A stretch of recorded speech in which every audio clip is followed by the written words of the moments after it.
C'est-à-dire? Donc peut-être en préambule, repréciser que souvent sont réalisées chaque année des enquêtes sur les besoins en main-d'œuvre et sur les projets de recrutement annoncés par les entreprises et que forcément, dans ce contexte, eh ben, ça évolue. Il faudra réajuster ces enquêtes en besoin de main-d'œuvre. Et donc je reviens sur l'importance de l'introduction de Madame Tournoy sur le fait de vraiment d'actualiser, de développer ces compétences dans ce marché qui bouge pour coller aux besoins des entreprises. Ensuite, lorsque vous allez appréhender le marché du travail, de quoi parle-t-on lorsqu'on parle de secteur en tension? Eh bien, on parle de secteurs sur lesquels généralement on attend du personnel, on attend de la main-d'œuvre, sur lesquels il y a une pénurie de candidats.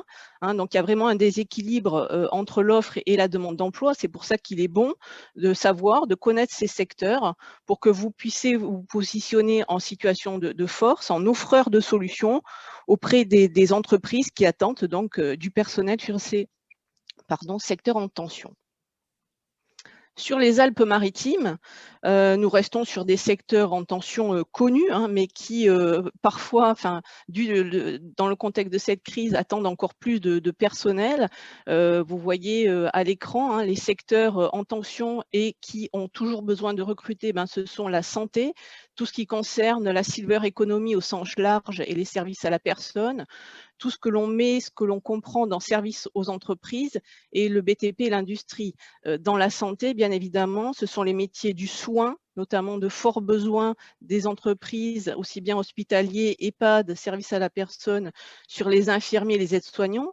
Le contexte sanitaire nous laisse peut-être entrevoir de nouveaux postes, notamment sur la téléconsultation à distance.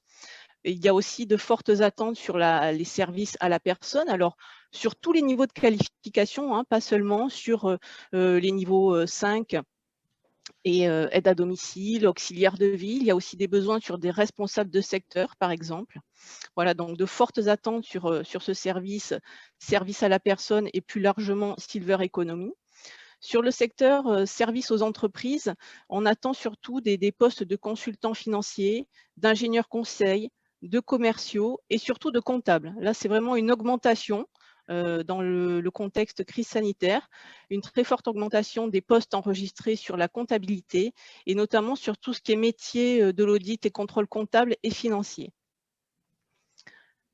Les besoins des entreprises se situent aussi sur le secteur du BTP et de l'industrie, là aussi sur tous les niveaux de qualification. Ce sont des secteurs qui restent très, très en tension, qui attendent du personnel très qualifié. Ça va du technicien bâtiment jusqu'à l'ingénieur béton, conducteur de travaux. Et sur l'industrie, il y a aussi de forts besoins qui partent de l'opérateur de production, de fabrication, par exemple dans l'industrie du parfum à Grasse, et qui peuvent aller jusqu'au management et ingénierie méthode dans l'industrialisation, ingénieur qualité industrielle, ingénieur système analyse industrielle, aussi des chargés d'affaires réglementaires dans l'industrie. Donc voilà, tout niveau de qualification.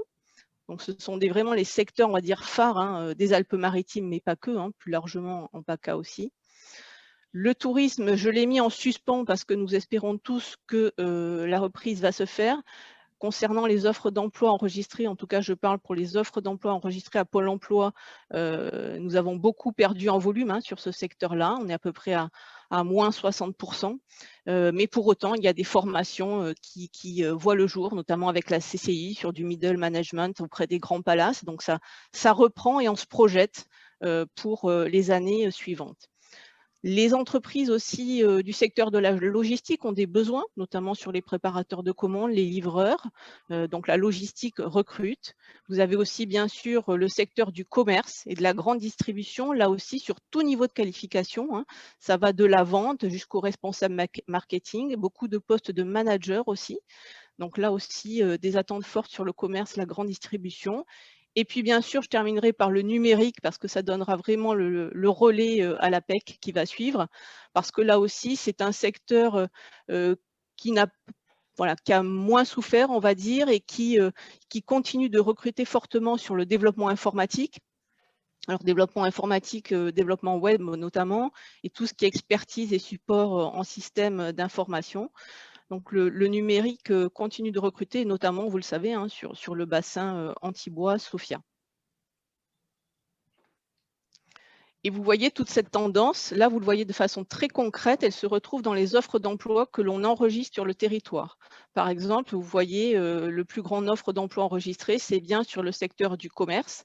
Et puis vous voyez en rouge sur le secteur de la santé. Et enfin sur tout ce qui est ingénierie en vert et notamment ingénierie informatique.